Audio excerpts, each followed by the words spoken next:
So I remember I'm gonna be really fair in this video. I worked at this store, Northeast Philadelphia. It wasn't something that I really like to do, but I was trying to get out of the restaurant industry. And I remember I used to attend to these Indian people. They were really nice. I had this phase where I made a video about how I got my snot box rock before. I think I took it down, but this was like 3 years ago. I got my snot box rocked, and when that happened, I was really cautious around my own people. I ain't gonna lie. Now, well, let me say this. I say how all black people are not genuinely accepted in the black community, and when that happens, I feel like you should just do your own thing, like I'm doing. But one thing you have to be a little cautious of is do not try to make alliances with other groups of people because that can really get you into a lot of you're really vulnerable when you do that.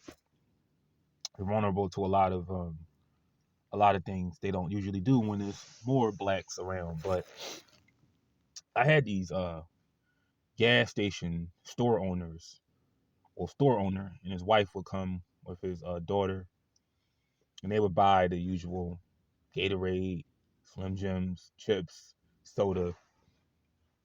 You know, he needed to stock up on those things for his business. I think he owned like three.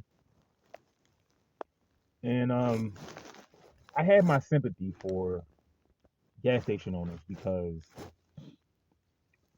what they put up with. I mean, I had my snot box rock.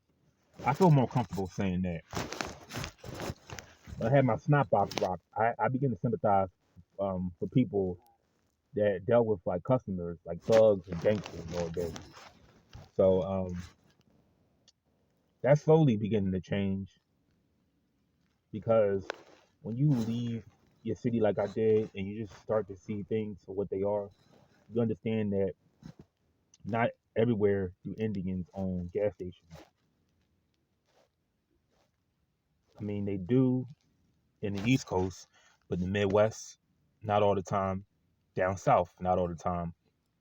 I haven't been to the West Coast before or Southwest, and just judging on things, what's going on in Los Angeles, I don't really think I need to. I need to probably stay my ass here. But I saw this video of this guy who pops up in my feed a lot. I don't know how to pronounce his name, but he would do like prank videos while being between 3-inch plexiglass at his father or his uncle's business gas station. He'll make these videos basically disrespecting his clients.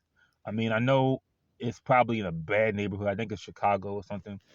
It's in a bad neighborhood. You got people stealing all the time, people loitering, people threatening him. I understand that, but these are the people who make you rich, who make your family wealthy, where you could probably live in a nice neighborhood around white people. The one thing I'm not going to do to people that make me rich is disrespect them. I feel like a lot of the times I don't really do business with that's just how I am. I don't do unless it's to buy gas, I don't eat out of gas stations. I don't know the last time I've been to a Chinese store.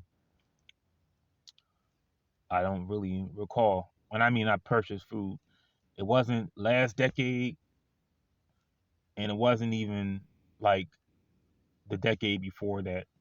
Because I'm really sensitive to a lot of foods and it's just the unsanitariness in those stores and how they treat their customers. I never really been into one. The only thing I'm guilty of, and it's not really my fault, because if I could change this, I would.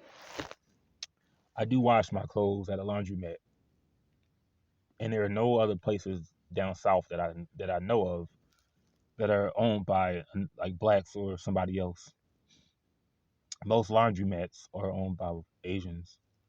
But I really feel like and this is not going to happen. It's really sad to see, but I'm just tired of seeing like black people patronize these stores, Chinese liquor stores, um, bodegas, gas stations, where they follow you around. They and I understand. Let me just say this: most of the time, people do steal, but they don't respect none of the people that go in these stores. And it's to the point where, why do you keep giving them your money? I mean, they don't respect you. They come in your community, and they understand it's cheaper to set up a business in a bad neighborhood. So they risk their life trying to get rich off of you, and they don't give back to anybody but themselves. Just think of that. But I don't think that guy that makes these videos, I can't pronounce his name. He's just like any other store owner.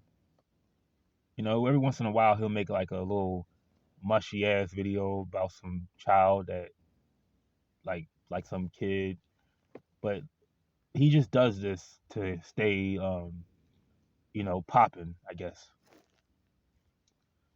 But he does not live in the hood with you. He sets up a business there, and he goes probably. Cause I don't know Chicago like that, but stop supporting these fucking stores, please. Stop. I mean, if you can't avoid it, try to like branch out. Just take this advice. Go to a store, support a store that will at least try to hire you if you wanted a job. Think of that. Why would you support somewhere that won't even hire you?